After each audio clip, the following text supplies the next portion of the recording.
Si déléguer c'est quelque chose qui te fait peur, alors cet épisode est fait pour toi. Hello, moi c'est Émilie, développeuse web chez Whitestag, agence web. Après 5 années de e-commerce et 5 années dans le commerce, je suis devenue développeuse web avec pour mission de faciliter l'accès au web tout en créant un outil puissant au service de ton business. Si tu cherches des conseils et des astuces orientées web et entrepreneuriat, tu es au bon endroit. Prêt pour l'épisode du jour ? C'est parti.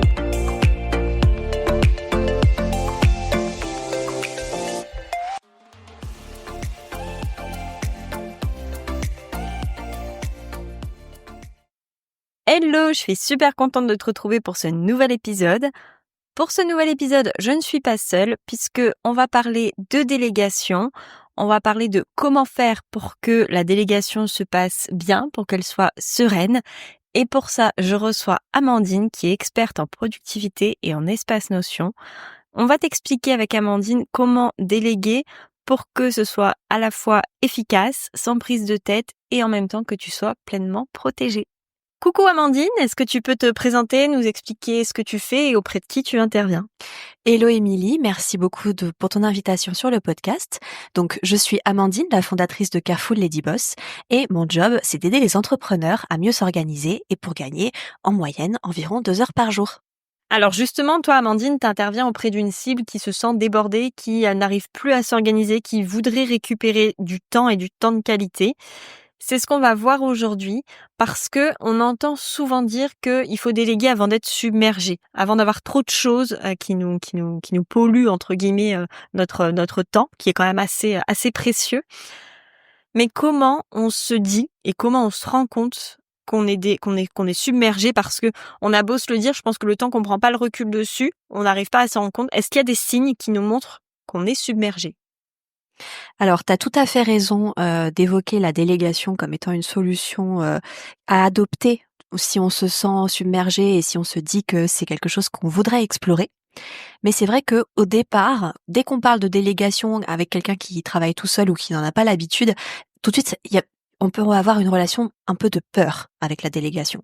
Parce que on pense qu'on avance plus vite tout seul et que si on doit expliquer à quelqu'un, en fait, ça va nous rallonger le temps à passer sur la tâche, que on a peur de tomber sur une mauvaise collaboration aussi, ça arrive, on a entendu des histoires.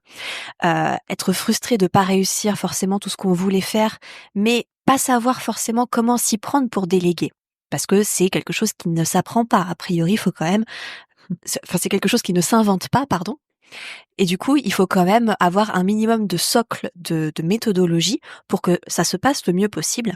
Et puis aussi, il y a des signaux d'alerte. Des signaux qui clairement sont importants et qu'il faut écouter.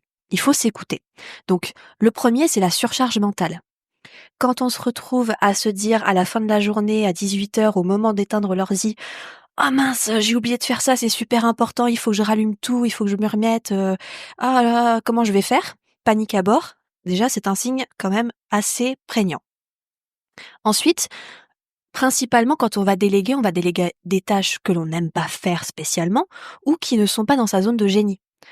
Donc, clairement, un des signes aussi qu'il est temps de déléguer, c'est quand on en a ras-le-bol de les faire, ces tâches, qu'on les fait avec beaucoup moins d'entrain, qu'on n'a pas la motivation du départ, et qu'on se dit, bon, est-ce que je peux pas trouver quelqu'un qui va adorer faire ça et à qui je peux refiler le bébé?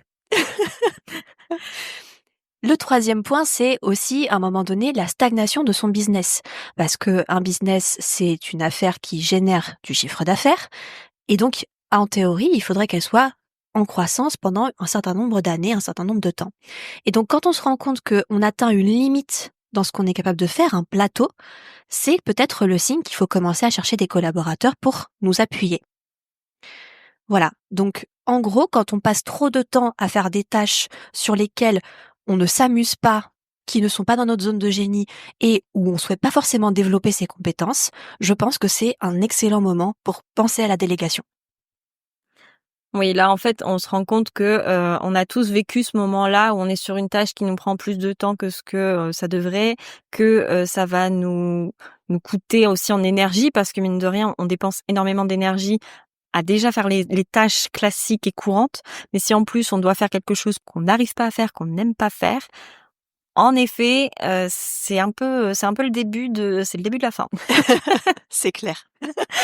On a balayé un petit peu ce côté qu'est-ce qui nous alerte pour déléguer, pour lancer cette délégation plutôt.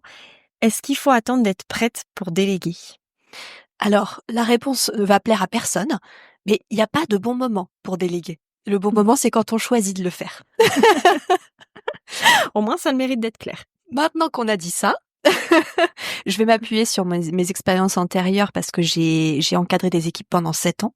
Et donc, nécessairement, j'étais beaucoup plus expérimentée à la fin, quand j'étais cadre, que au départ quand je me suis lancée et qu'il fallait expliquer à d'autres un travail que moi-même je maîtrisais à peine.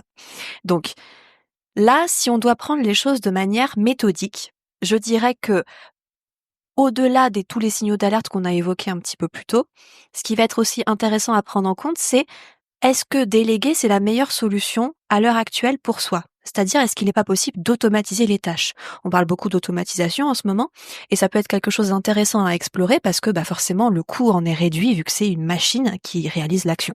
Première chose à explorer, c'est ça, c'est de se dire, est-ce que la tâche que j'envisage de déléguer, je peux pas juste l'automatiser? Le deuxième point aussi qui est quand même assez important, c'est de se dire, je vais pas attendre d'être au bord du burn-out, de faire 80 heures semaine, de plus voir ma famille, de même pas savoir quel temps il fait dehors, pour me dire, bon ça y est, maintenant je suis prête, en fait j'en peux plus. J'en peux plus et si je le fais pas, je vais me retrouver au fond de mon lit et mon business va s'arrêter là parce qu'il dépend que de moi. Normalement, faut s'y prendre un petit peu en amont, hein. C'est idéal. C'est toujours mieux. Et puis, si on doit faire un rapprochement simple pour les gens, tout simplement, c'est de se dire que si vous pouvez employer votre temps ailleurs et gagner plus d'argent en 1 heure que cela vous coûte de prendre un prestataire, ça veut dire que c'est le bon moment pour vous de déléguer. C'est-à-dire qu'il faut pas avoir peur du coût que ça va représenter pour vous, dans la mesure où c'est pas forcément un coût, mais c'est plutôt un investissement en temps pour que vous puissiez l'employer à bon escient. Ouais, exactement, je rebondis là-dessus justement parce que un des critères, moi, qui m'a poussé à déléguer, c'est de me dire, OK, moi, je sais qu'en tarif horaire, je suis censée facturer X euros, mais la personne que je vais prendre, elle me coûte 2 fois moins cher. Donc, en fait, autant l'employer elle et passer moi, mon temps à moi sur une tâche qui va finalement me rapporter de l'argent, en vrai, quoi. C'est exactement ça. Et je t'avoue que moi, j'accompagne également des clientes qui sont dans une phase justement, un pivot de leur business pour les aider à optimiser, à s'organiser, à automatiser. Mais à un moment donné, je suis obligée de leur dire aussi: «Écoute, là, la machine, elle a ses limites et il te faut l'aide d'un humain». Parce que, pour l'instant, en tout cas, ChatGPT, pour ne nommer que lui, n'est pas en capacité de remplacer une personne avec un cerveau. Non, exactement. Et d'ailleurs, tiens, c'est une question qu'on se pose souvent, c'est à quel niveau de business on peut déléguer? Alors moi, je sais quand j'ai dû le faire, j'ai délégué assez rapidement. J'ai délégué très tôt, au moment de la création de mon entreprise. C'est quelque chose qui fait souvent peur. Est-ce que toi, tu as des conseils là-dessus? Pour se lancer assez rapidement, je dirais que déjà, il faut connaître la méthodo et je pense que la vocation de l'épisode de podcast d'aujourd'hui, elle est justement de donner un a priori sur quels sont les attendus de la délégation pour désacraliser ce mot qui fait peur et se dire: «En fait, c'est pas si compliqué, il faut juste suivre le plan». C'est ça. Et justement, tu as utilisé une expression tout à l'heure qu'on imagine vraiment quand on pense délégation. Tu as dit: «Je vais refiler le bébé». Sauf qu'en fait, c'est à la fois exactement ça parce qu'on se débarrasse d'une tâche dont on ne veut plus et en même temps, c'est exactement ce qu'il faut pas faire. C'est sûr, il faut y aller, tant qu'à faire, de manière progressive. C'est-à-dire que la personne que vous allez, avec laquelle vous allez collaborer, c'est quelqu'un qui est nouveau dans votre processus de travail, qui ne sait pas comment vous travaillez, quelles sont vos habitudes, quelles sont les choses pour lesquelles vous avez beaucoup d'intérêt et sur lesquelles vous allez être très pointilleux et le reste. Et du coup, il faut quand même y aller tranquillement, étape par étape et faire ce qu'on appelle une montée en compétences progressive. Et du coup, est-ce que toi, t'aurais un plan à nous fournir pour avoir une bonne délégation, une délégation sereine? Alors, il faut savoir que, pour ceux qui écoutent cet épisode, j'ai eu la chance, non seulement de réaliser le site internet d'Amandine, mais j'ai aussi eu la chance de bénéficier de l'accompagnement d'Amandine. Et c'est un accompagnement où on gagne en sérénité. Du coup, là, ma question, elle est toute trouvée, c'est à ce moment-là, comment je fais pour pouvoir déléguer de façon sereine? Est-ce qu'il y a un plan pour que je sois sereine? Il y a effectivement un plan, merci beaucoup. Merci Émilie pour ton témoignage. Il y a effectivement un plan et je vais essayer de le rendre aussi, digeste que possible parce que on va dire qu'il se déroule en 3 phases: avant, pendant et après. Avant la délégation, il y a quand même beaucoup de préparation à faire, histoire de savoir exactement ce que vous voulez. Qu'est-ce que vous voulez déléguer? Donc avant de savoir ce qu'on veut déléguer, on élimine les tâches superflues. Encore une fois, on automatise tout ce qui peut l'être parce que ça sert à rien de le déléguer alors que ça pourrait être automatisé. On identifie du coup les tâches et on identifie la bonne personne. C'est quelque chose qui s'anticipe également parce que je m'explique. Au départ, on va avoir tendance à déléguer souvent des tâches administratives, on va pas se mentir. Et puis, avec l'évolution de sa société, on peut se dire, je donnerais bien de la création de contenu ou je donnerais bien de la facturation en plus. Et on se rend compte qu'en fait, on a recruté, par exemple, un assistant virtuel dont c'est pas du tout le domaine de compétence initiale. Donc, trouver la bonne personne, c'est intéressant, à la fois au niveau feeling, le ressenti, puisque vous allez collaborer ensemble, vous allez vous parler régulièrement. Le mieux, c'est quand même de s'entendre, un minimum. Ça, c'est quand même mieux. Et surtout, ne pas se baser que sur le feeling et le ressenti parce que justement, l'intérêt, c'est que vous veniez compléter votre équipe avec quelqu'un qui a des compétences complémentaires à la vôtre. Donc, si vous avez tendance à vous éparpiller, à partir dans tous les sens, à commencer 10 projets à la fois, ça peut être particulièrement intéressant de recruter volontairement en face de vous quelqu'un qui, justement, va être beaucoup plus posé, qui va vous dire d'accord, mais c'est quoi la priorité? Parce que justement, ça va vous faire réfléchir comme vous n'avez pas l'habitude de le faire à l'habitude. Enfin, de façon habituelle. C'est ça va permettre en fait de venir, ajouter, une compétence qu'on n'a pas forcément, tant sur le plan, pur et dur que sur la méthodo, en fait. C'est toute la richesse de la délégation. Et puis, une fois qu'on a identifié ce qu'on voulait déléguer et à qui, le mieux, c'est de quand même définir un cadre clair. C'est-à-dire, je vais pas commencer à lui déléguer directement 50% de mon activité. Je vais commencer par une tâche que je vais lui expliquer tranquillement. Je vais lui faire éventuellement des tutos pour bien lui expliquer moi comment je procède, lui donner les accès, etc., etc. Et donc, ce qu'on n'envisage pas assez au début d'une collaboration, c'est que tout ça, toute cette préparation, ça demande énormément de temps. Donc, mon conseil numéro 1, c'est avant de collaborer, avant de chercher une délégation, de pas le faire pendant une phase de lancement ou de pré-lancement, on s'entend. Accordez du temps à votre collaborateur, justement pour qu'il comprenne comment vous travaillez.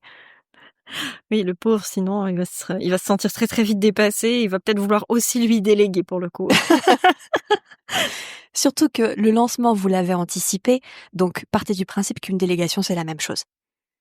C'est un gros travail de fond et en même temps, ça peut des fois être décourageant parce que on se dit, alors pour l'avoir fait déjà, on se dit, il y a beaucoup de choses, il y a beaucoup de on peut pas penser à tout. Sauf qu'en fait, le fait déjà de devoir expliquer à quelqu'un comment notre entreprise fonctionne, des fois, on se rend même nous compte de process qui sont pas forcément les meilleurs ou en tout cas qui sont peut-être superflus. Donc c'est un gros travail de fond et en même temps, c'est bénéfique pour les 2, pour la personne à qui tu vas déléguer et aussi, pour toi directement. Oui, et puis je voudrais aussi dédramatiser les choses. C'est-à-dire que la plupart des professionnels à qui vous allez déléguer des missions, que ce soit une assistante virtuelle, un fractional CEO, donc un bras droit stratégique, il y a plein de missions qui existent aujourd'hui, des OBM, etc. La plupart du temps, s'ils voient que c'est la première fois que vous faites appel à quelqu'un, ils ont une méthodologie aussi, ils vont vous guider dans le processus, ils ont un onboarding structuré qui est prêt. Voilà. Après, c'est toujours intéressant quand même de mettre en perspective ce que eux, ils vont vous apporter avec ce que vous aviez envisagé au départ. C'est pour ça que c'est intéressant quand on commence la collaboration, donc dans la phase du pendant, de se poser la question en amont de ce qu'on veut et de commencer à réfléchir à qu'est-ce qu'on va leur mettre à disposition. Sur quels outils on va travailler. Est-ce que moi déjà je peux écrire des process, les préparer? Par quoi je vais lui faire commencer pour que ce soit logique et que je puisse directement être déchargée de mes tâches un peu compliquées? Comment je veux communiquer? Est-ce que je veux communiquer sur une base hebdomadaire, mensuelle ou tous les jours? Comment est-ce qu'on fait les checkings réguliers ensemble? Et si j'ai quelque chose à lui dire parce qu'en fait je me rends compte que la façon dont je lui ai expliqué la tâche et le résultat final ne correspond pas à mes attentes, comment j'explique ça à la personne pour pas qu'elle le prenne mal et pour que surtout le travail soit bien fait derrière? Ouais, là, c'est la difficulté, c'est de se rendre compte qu'on n'est plus tout seul, à gérer, qu'on doit aussi, driver quelqu'un derrière, hem, justement pendant sa mission. Du coup, j'ai bien compris l'idée de faire un avant, la collab, le pendant la collab aussi parce que ça paraît tellement logique qu'il faut qu'il y ait un suivi et cetera, d'accord. Mais pourquoi tu parles d'un après collab? Eh bien parce que on parle souvent de l'onboarding quand on travaille avec quelqu'un, mais on parle rarement de l'offboarding, c'est-à-dire le fait de, tout simplement mettre fin à une collaboration. Alors, c'est pas forcément toujours pour de mauvaises raisons, hein, il faut le dire aussi. Des fois, c'est une restructuration de son entreprise et des fois, ça peut être un offboarding parce que on quitte la personne qui était prestataire pour, pourquoi pas, embaucher quelqu'un en CDI. Donc, dans tous les cas, moi, ce que je recommande quand même, c'est de clôturer proprement la mission et on va en revenir un peu plus loin, je pense, parce que c'est quelque chose d'assez important qu'il faut garder en tête, tout simplement parce qu'on est dans des relations humaines et que donc il faut éviter les tensions au maximum. Restons simples et clairs sur nos attentes, sur la valeur que l'on attend du travail de notre collaborateur et la valeur chiffrée qu'on va lui donner en échange.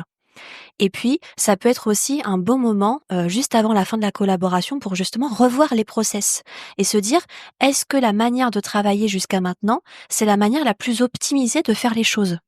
Parce que forcément, encore une fois, c'est un professionnel de l'organisation et de la productivité qui va avoir un regard extérieur et qui pourrait apporter des pistes d'amélioration précieuses. Oui, c'est vrai que nous, le process, on le voit de l'intérieur et on le vit, donc en fait, il nous paraît logique pour nous et pas forcément, pour la personne qui a travaillé sur nos projets ou en tout cas qui a mis en œuvre certains de nos projets.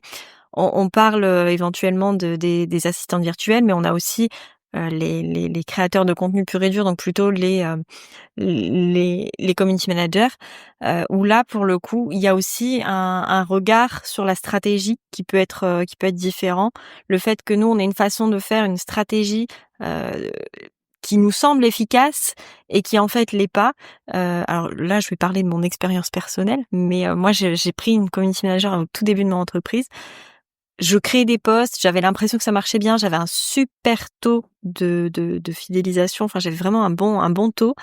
Hem Et pour autant, eh bien, en fait, en mettant en place, ce ces process, on s'est rendu compte assez rapidement que je me fatiguais beaucoup pour pas grand-chose et qu'il y avait des choses à revoir, complètement différentes dans ma stratégie, qui étaient au-delà de la stratégie Instagram. C'est-à-dire que c'est vraiment basé sur tout le reste de la stratégie de mon entreprise et ça, c'est hyper important et comme tu l'as dit, on pense pas à cet offboarding parce que ça nous paraît pas forcément très logique. On se dit que ça se termine et puis c'est tout, on passe à autre chose.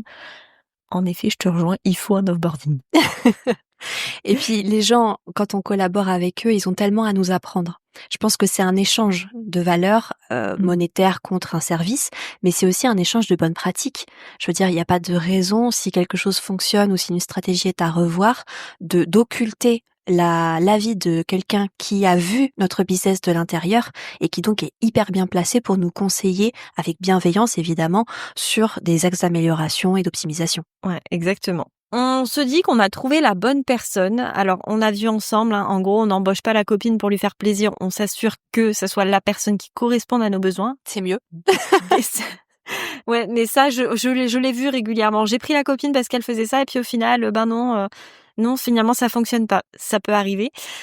On se rend aussi compte des fois qu'on a besoin non pas d'une seule personne, mais de plusieurs personnes spécifiques. Mais là, on est dans un monde idéal. On a trouvé la bonne personne. Comment on fait en sorte que tout se passe bien du début à la fin? Alors, c'est le moment de sortir le carnet et le stylo. Je pense que tout le monde l'avait sorti déjà avant. Pour les bons élèves, c'est bien, et pour ceux au fond de la salle, c'est le moment là maintenant, hein. On va faire comme si on l'avait pas dit. On va dire que c'était votre idée à vous. Donc effectivement, tu l'as très bien souligné. L'idée, c'est pas de recruter la copine pour lui faire plaisir ou parce qu'elle est pas chère ou des choses comme ça. C'est que vous êtes à la tête de votre entreprise. Vous êtes chef d'entreprise. Et à ce titre, vous avez vos responsabilités. C'est vous qui vous assurez de la croissance de votre entreprise et surtout, vous avez la responsabilité aussi du bon déroulé de la collaboration. C'est-à-dire que la chose par contre que je n'accepte pas d'entendre dans une délégation, c'est: «Bah oui, mais c'est pas ma faute, c'est la faute d'un tel». Parce que là, c'est un peu facile. Dans une relation, quelle qu'elle soit, il faut être deux. Et donc, le principe, c'est quand on borne les choses correctement dès le départ, après, il n'y a pas de raison que ça se passe mal. Donc, adopter une posture où on est en responsabilité et avoir conscience que nécessairement, la personne à qui vous allez déléguer, c'est quelqu'un qui n'a pas les mêmes intérêts que vous dans votre entreprise. Donc, elle va forcément être moins investie que vous. Voilà, il faut le dire aussi. Parce que vous, le CA qui rentre, c'est du bénéfice pratiquement directement dans votre poche. C'est tout ce que je vous souhaite, évidemment. Mais la personne, le prestataire ou la personne en CDD ou CDI que vous allez recruter, bah, peu importe la valeur qu'elle va vous apporter et à quel point elle va s'investir dans vos projets, la rémunération va très peu bouger. Sauf si vous lui faites un intéressement, et encore. Donc, si elle passe pas 70 heures sur votre prochain lancement comme vous, pas de stress, c'est normal. C'est ça, c'est l'importance d'être clair dès le départ sur ça, sur les durées et des fois aussi les jours d'intervention. Oui. Parce qu'on n'a pas tous les mêmes jours de travail ouvrés, on n'a pas tous, tout le monde ne travaille pas le week-end, tout le monde ne travaille pas jusqu'à 20h. Enfin voilà, il y a En aussi soirée. aussi, ouais, complètement. C'est vrai que c'est quelque chose à prendre en compte. Moi, par exemple, je travaille très très tôt le matin. Il faut que j'accepte que la personne à qui je vais déléguer, elle soit pas disponible dès 4h30 le matin, quoi. Exactement. La clarté des attentes, c'est quelque chose d'hyper important, sur lequel il faut se mettre d'accord très rapidement. Donc, les amplitudes horaires pour répondre à des questions ou pour faire des tâches. Quand est-ce que vous avez des pics d'activité? Parce que j'espère que vous faites des lancements, mais j'espère aussi que vous vous reposez entre deux, hein? Non. Et puis derrière, il y a deux choses aussi qui sont hyper importantes et qui participent à une collaboration saine, selon moi. C'est, une fois que vous avez expliqué à la personne ce que vous attendez d'elle, de manière claire, structurée, concise, etc., laissez-lui la marge de manœuvre pour s'exprimer. Les gens ne supportent pas le micromanagement, mais même vous, je veux dire, ça vous viendrait pas à l'idée d'être micromanagé et d'accepter ça et que tout le monde repasse après vous systématiquement parce qu'en fait c'est pas fait exactement à la virgule près comme ça aurait été fait autrement. Bref, vous déléguez pour vous libérer de la charge mentale. Donc, faites confiance à votre collaborateur. La confiance n'exclut pas le contrôle. D'accord? Donc ça veut dire évidemment, si vous lui donnez un livrable à faire avant de le publier à tout votre réseau, c'est quand même intéressant de le relire avant. Ça évite de débarquer comme ça et de se dire tiens, mais finalement c'était pas tout à fait ça qu'on avait vu ensemble. Il y avait une coquille, oups, voilà. C'est pas de ma faute, c'est de la faute du prestataire. Si ça arrive, c'est comme ça. Je veux dire, on a tous fait une coquille une fois dans notre vie et la Terre ne s'est pas arrêtée de tourner. Mais c'est vrai que si on peut éviter ça avant de le diffuser largement, c'est quand même encore une fois notre image à nous que l'on préserve. Et puis, sur une thématique un peu corrélée, ce qui est intéressant, c'est la prise d'initiative. Vous recrutez un prestataire, encore une fois, qui a une expertise, qui a une vraie valeur ajoutée dans le travail qu'il va accomplir. Et vous auriez peut-être pas fait comme ça du premier coup, mais finalement, la proposition qu'il a, ou qu'elle a faite, a un intérêt. Parce que elle prend en compte un élément de votre cible que vous n'aviez pas envisagé au premier abord, parce que certes, la méthode pour y arriver n'est pas celle que vous auriez utilisée, mais au final, le résultat a pris moins de temps à faire, donc vous coûte moins cher pour une même qualité de service. Bref, faites confiance à la personne que vous avez choisi de recruter. En gros, il faut apprendre à lâcher un peu de lest. Clairement, je pense que c'est ça le message, c'est se dire il faut avoir un cadre très clair et en même temps laisser de la marge. Il y a aussi ce côté, quand tu parles de micromanagement, généralement le prestataire que tu prends, si t'es solopreneur, c'est généralement aussi un prestataire solopreneur qui s'est lancé pour avoir certaines libertés. Si on le bride, le pauvre, je pense qu'il sera pas au top de sa productivité non plus, quoi. C'est ça. Et puis, pour le coup, là, ce qui me paraît quand même important de souligner pour une collaboration saine, c'est de cadrer juridiquement la collaboration avec un contrat. Exactement. Vous pouvez pas commencer du jour au lendemain en vous étant mise d'accord avec une visio, juste sur un bout de papier ou un coin de serviette en disant c'est bon, on y va demain, on se lance. Ou des fois sur rien du tout. Ou des fois juste parce que, bah tiens, elle avait l'air sympa, du coup je me suis dit, bah pourquoi pas. Ça, c'est chercher les ennuis, je vous le dis. Je vous le dis. Et donc, faites un contrat, même si c'est chiant. Précisez bien les clauses de fin de collaboration qui, encore une fois, n'ont pas à être parce que c'est forcément une collaboration qui se passe mal et tout, mais tout simplement vous protéger si jamais la croissance que vous attendiez n'est pas au rendez-vous et que vous pouvez plus vous permettre de déléguer à quelqu'un. Oui, et puis des fois, c'est aussi une mission qui se termine parce qu'elle était sur un temps donné et c'est aussi bien de le préparer en amont. Si tu prends un community manager, par exemple, pour 3 mois, autant le préciser dès le départ au contrat pour pas qu'il y ait de surprise. Pareil pour une assistante virtuelle, des fois, tu la prends pour un nombre d'heures défini et il faut l'inclure dans son contrat. Exactement. Mieux vous renseignez les choses, mieux vous communiquez avec les gens avec qui vous travaillez, et mieux la collaboration va se passer. En parlant de communication, C'est le nerf de la guerre avec l'argent, je crois, la communication.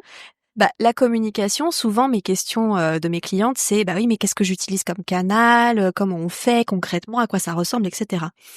Alors, il n'y a pas de réponse universelle, encore une fois. Donc, c'est ce sur quoi vous vous sentez confortable et ce sur quoi la personne avec qui vous allez collaborer aussi est confortable. Moi, j'ai un a priori qui est fort. On se demande bien lequel.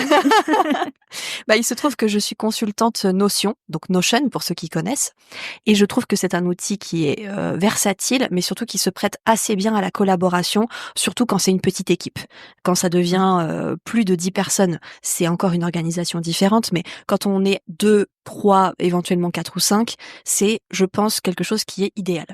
Donc, ce que j'aurais tendance à vous recommander, c'est de faire un petit compte sur Notion gratuit et de faire quelques pages où vous allez partager de l'information pertinente. Par exemple, la description de votre entreprise, la description de votre client idéal, votre charte graphique si c'est un community manager, ce genre d'informations.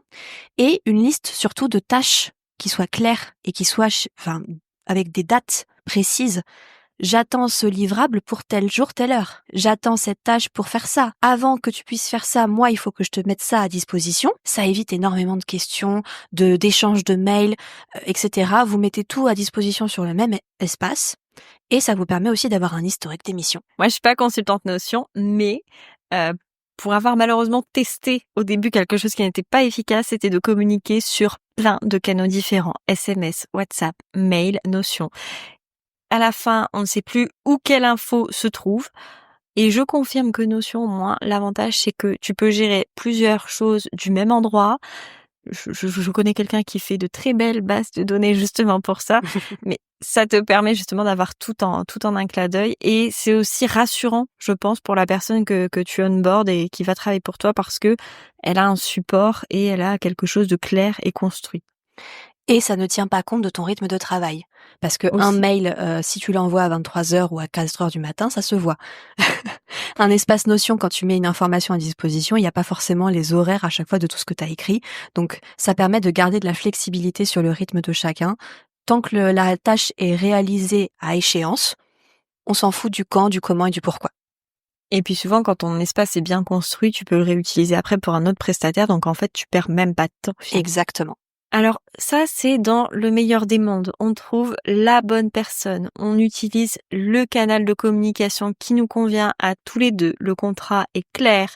Les missions sont bien définies. Tout le monde travaille super bien. Mais comment on fait quand la collaboration vire au drame? Et oui, il faut quand même le dire, on ne vit pas dans le monde des bisounours et des fois la perle rare, quand on frotte un peu, est un gros caillou dans sa chaussure. Un pavé dans la mare. Ah ouais, parce que quitte à faire des métaphores, là j'y vais à fond. Donc, ce qu'il faut savoir dans ce cadre-là, c'est que déjà, c'est pas la fin du monde. Voilà, faut souffler un bon coup, prendre du recul.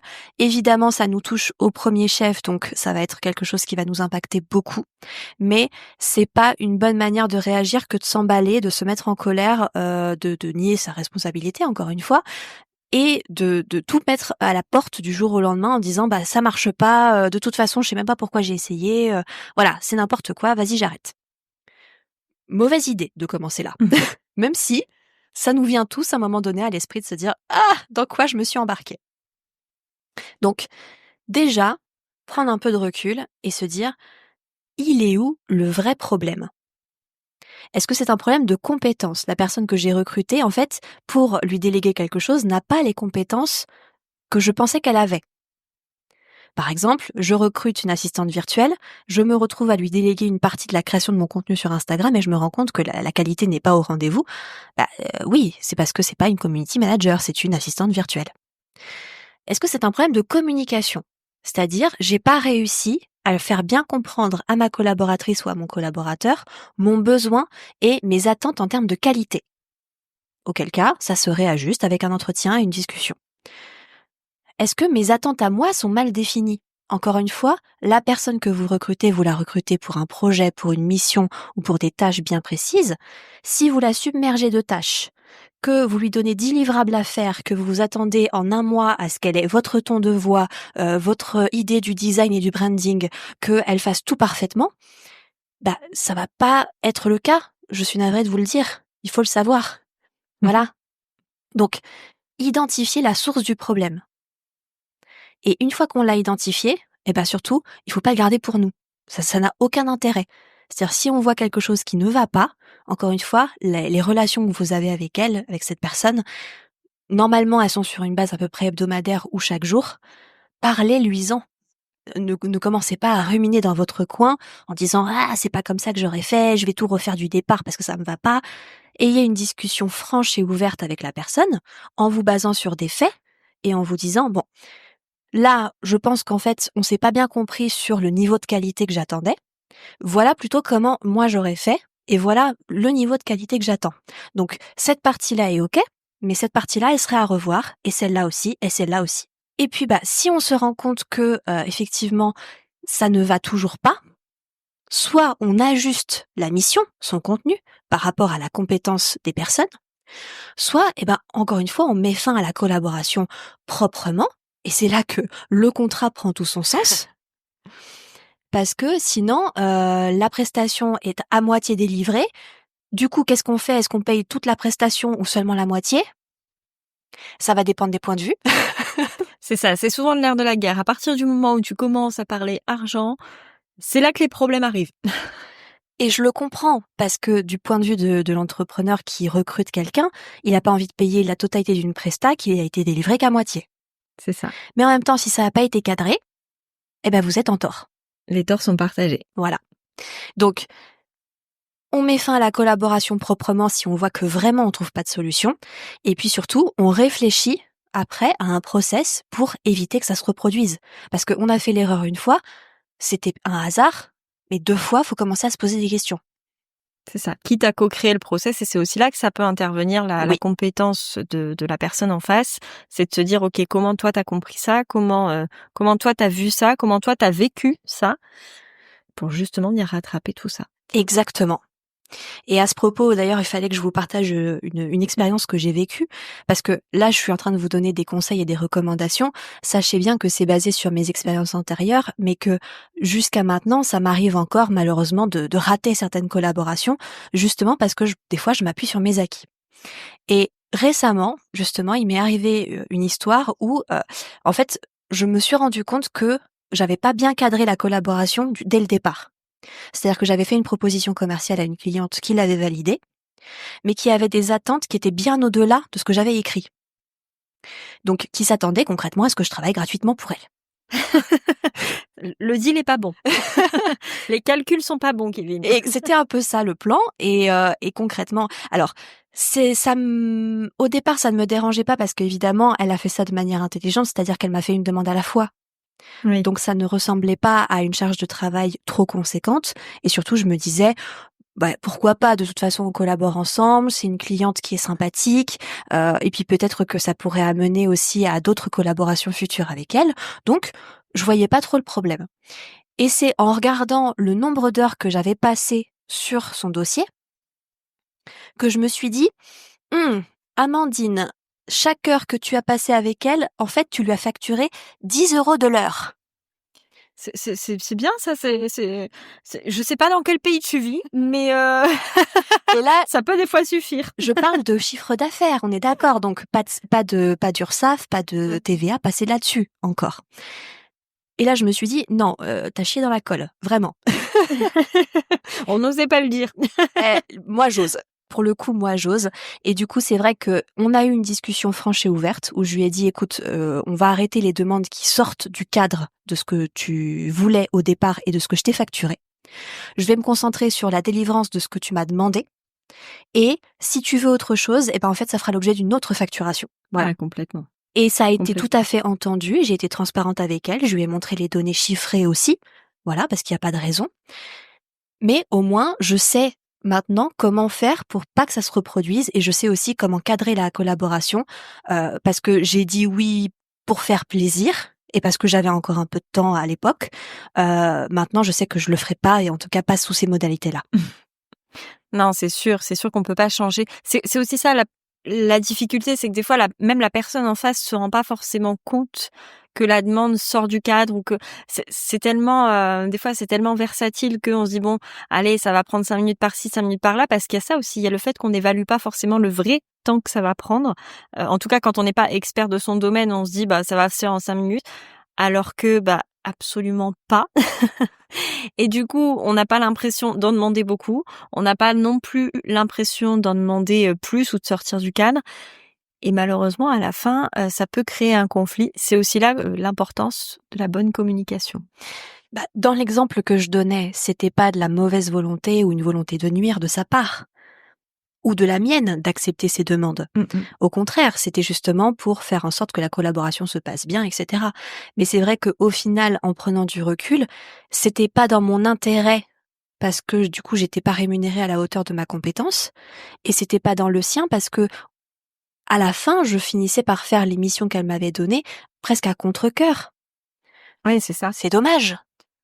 C'est ça, c'est que du coup, on a ce ressentiment, comme tu l'as dit, tu as parlé tout à l'heure de communication et de pas garder son ressenti pour soi. Mais en effet, le fait comme ça de se forcer à faire plus en se disant ça va être mieux pour la personne, au final, tu perds en qualité d'un autre côté. On est humain, on n'est pas des robots.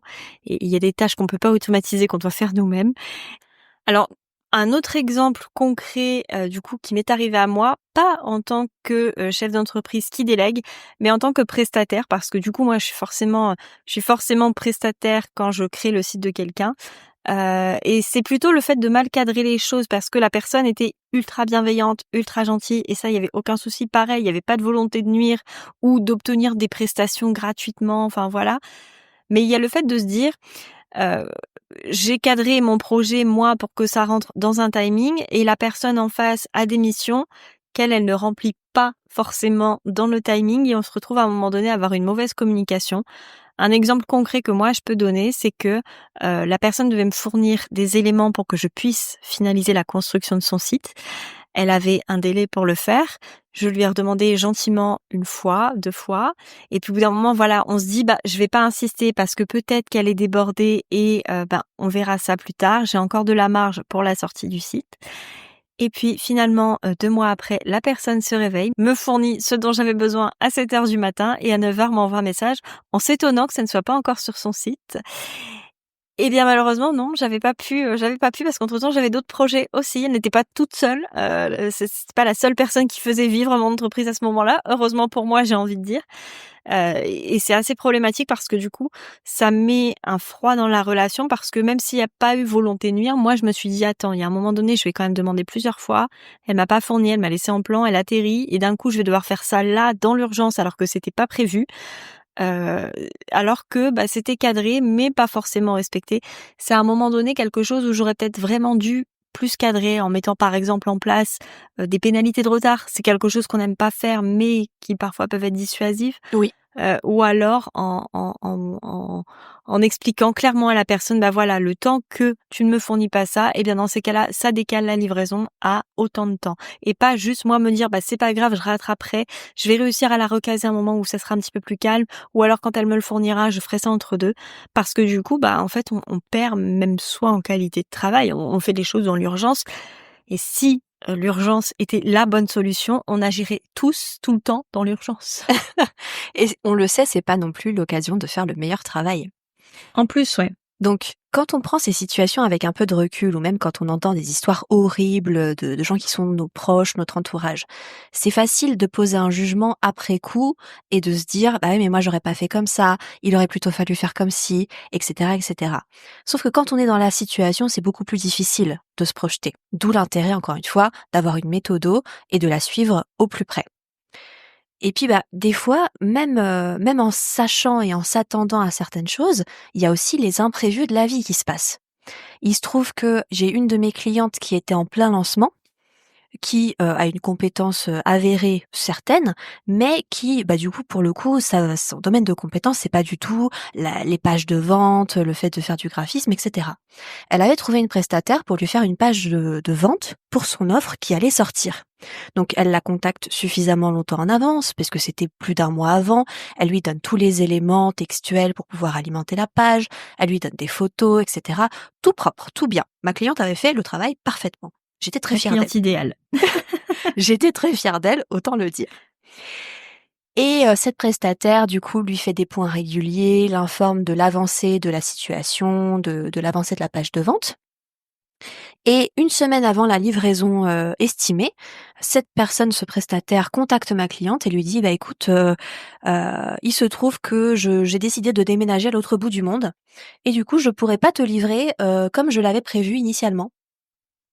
On a un problème. On a un léger problème, dans la mesure où le lancement de ma cliente était annoncé et qu'une semaine avant, c'est très compliqué de tout reporter, de tout décaler, sachant qu'elle avait déjà communiqué à son audience, enfin tout était prêt en fait, on n'attendait plus que ça, quoi.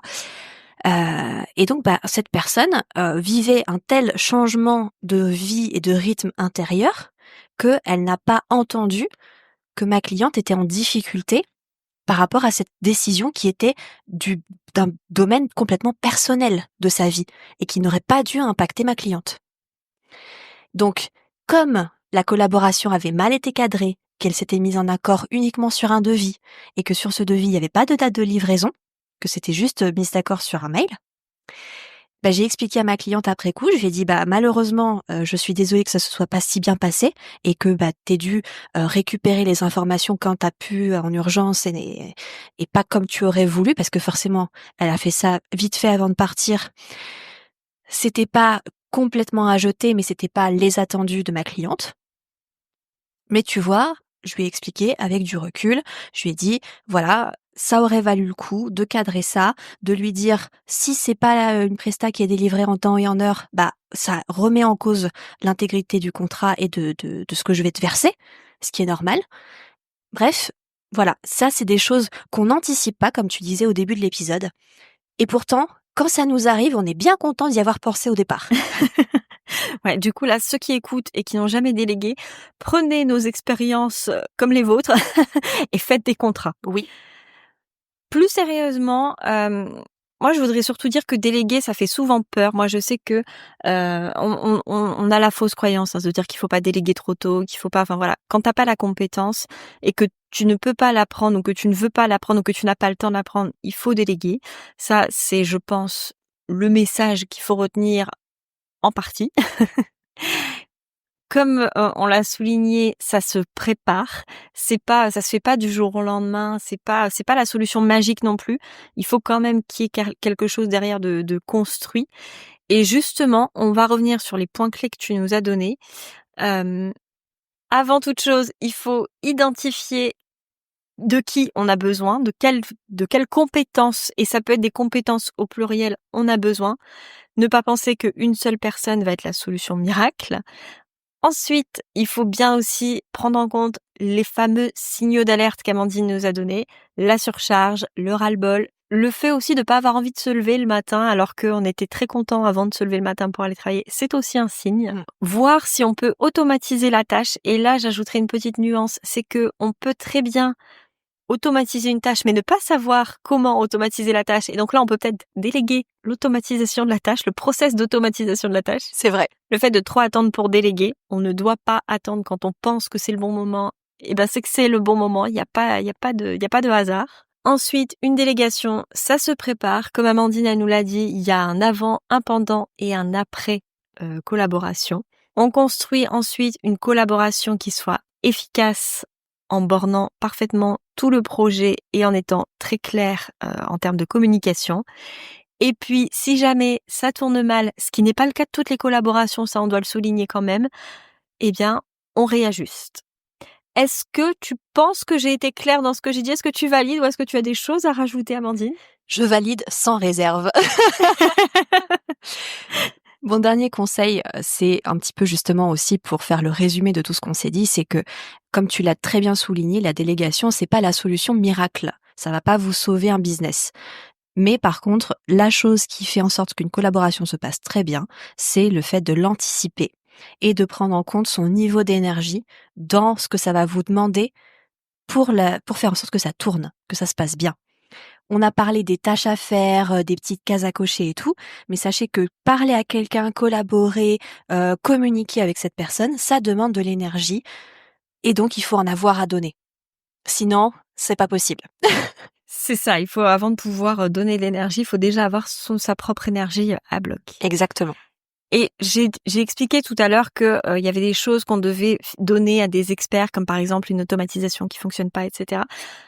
Est-ce que toi, là, tu peux éventuellement intervenir s'il y a un besoin pour une cliente? Qu'est-ce que toi, tu pourrais faire pour quelqu'un qui serait un petit peu submergé par justement cet aspect délégation? Je peux complètement intervenir auprès de clients et de clientes qui ont besoin d'un appui. Alors pour le coup, moi j'interviens plutôt sur des appuis ponctuels, j'interviens rarement sur la durée et c'est justement pour faciliter la vie des gens. Quand je disais au début de l'épisode que je fais gagner 2 heures par jour, c'est une réalité et je viens intervenir auprès de la personne pour identifier là où il y a ce qu'on appelle une perte de temps la plus prégnante et là où du coup je vais pouvoir lui en faire gagner, notamment avec l'outil Notion. Donc j'ai déjà accompagné plusieurs clientes à la mise en place d'un espace collaboratif avec leurs collaborateurs et leurs collaboratrices et à chaque fois j'ai eu des retours soulagés et plus sereins de dire je sais où sont les informations, ça limite les différents canaux d'échange et après on retrouve plus ce qu'on cherchait. Tout le monde retrouve exactement ses petits où ils sont. Bref, tout se passe bien, tout est réuni, tous les critères sont réunis pour que la collaboration dure dans le temps et que la prestation soit satisfaisante des 2 côtés. Alors, je ne peux que valider, survalider et confirmer ce que tu viens de dire parce que, j'ai bénéficié moi de ça. Ça m'a permis de revoir aussi certains process. Par exemple, un exemple très concret, si là on veut être vraiment très concret de ce que ça m'a apporté et c'est un parmi tant d'autres, mais si on en prend un seul, avant moi quand je présentais les maquettes de mes sites, je prenais un temps en visio que j'estimais à 1 heure alors qu'en réalité on y passait plutôt 2 heures. Je montrais la maquette à mon client, éventuellement, je lui envoyais après la maquette et j'avais passé 2 heures. Ce qui était très bien parce que du coup au niveau de l'humain et cetera, ça permettait de communiquer et d'avoir des retours en direct. Mais pour le client, c'était pas toujours très, très clair parce qu'une fois qu'on avait terminé la visio, qu'il avait la maquette comme ça, au format, PNG ou au format à la limite PDF, s'il y avait des choses qu'il avait pas compris, il était obligé de revenir vers moi, donc c'était à nouveau un échange qui était pas productif parce que pour le client, c'était pénible de devoir reposer des questions, de devoir reprendre du temps là-dessus parce que si moi j'ai pris 2 heures, faut dire que le client les a aussi prises. Ça m'a permis de revoir ce process, de faire un bel espace bien organisé, d'enregistrer mes vidéos et finalement de passer de 2 heures de visio à 30 minutes d'enregistrement montage et d'avoir en plus de ça gagné en sérénité pour moi, mais aussi pour le client parce que du coup, il fait ses retours absolument quand il veut. Ça peut être à minuit, ça peut être à 4 heures ou ça peut être le week-end, peu importe quand il fait ses retours sur son espace. Moi, j'ai les retours qui m'arrivent et tout est carré, tout est clair, tout est posé, tout est. Il y a des bullet points. Enfin voilà, chacun peut mettre et répondre. Et si besoin, à ce moment-là, on refait une visio si vraiment tout n'est pas clair. Mais je passe de 2 heures minimum de visio à 30 minutes tranquille et sereine. Exactement et je pense que ce qu'on peut ajouter en complément, c'est que l'avantage d'un espace qui a été modélisé sur Notion, par exemple, c'est que c'est scalable à l'infini. C'est-à-dire que tu l'as utilisé là pour ton client, tu l'utiliseras pour les clients futurs et du coup, ce temps-là gagné va se cumuler au fur et à mesure pour être finalement exponentiel. Ouais, exactement. Et puis ça permet aussi de revoir certains process. Enfin, du coup, c'est un peu l'effet boule de neige, l'effet ricochet. C'est que du coup, on se dit si on peut gagner là, on peut peut-être voir autre chose. Enfin bref, t'as pas juste créé l'espace Notion, c'est pas juste de la technique, c'est vraiment il y a autre chose derrière. C'est pas quelque chose d'impersonnel. C'est vraiment pensé pour le client. Exactement. Je fais de l'hyper-personnalisation, donc c'est la compréhension fine de ses besoins pour bien travailler, des attentes du client pour bien les livrer et la congruence entre les deux. Merci Amandine pour tous tes conseils. Où est-ce qu'on peut te retrouver si finalement on veut un espace Notion ou si on veut juste suivre tes conseils d'organisation?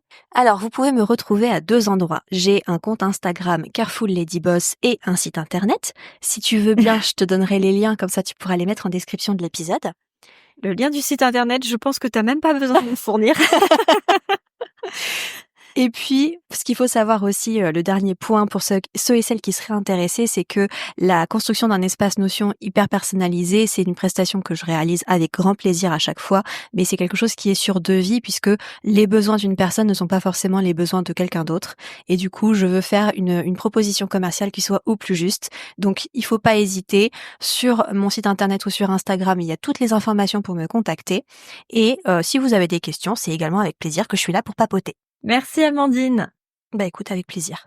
Tu retrouveras en barre d'informations toutes les différentes plateformes d'Amandine, notamment son site internet sur lequel tu vas pouvoir retrouver les ressources qu'elle a créées. La plupart sont gratuites et c'est déjà une mine d'or en soi. Alors si tu ne connais pas encore le site d'Amandine, fonce le découvrir. Je suis sûre que tu vas trouver ton bonheur. Nous, on se retrouve dans 15 jours pour un nouvel épisode. En attendant, et comme à chaque fois, je te souhaite une très belle soirée, une très belle nuit, un très beau week-end, une très belle semaine. Bref, peu importe quand tu écoutes cet épisode. Et je te dis à tout bientôt.